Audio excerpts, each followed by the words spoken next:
hayatına sen hürmet eyle. Ben kalmadım kesene, gözüm bağlara deyanet eyle. Oğlum ey oğlum, ey benim kanadım, ey benim kolum.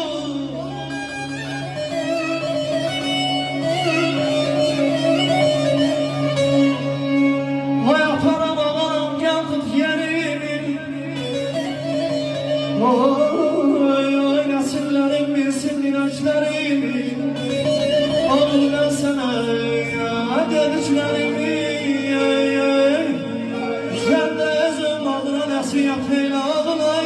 Ey benim kanadım, ey benim kolum, ey benim kolum.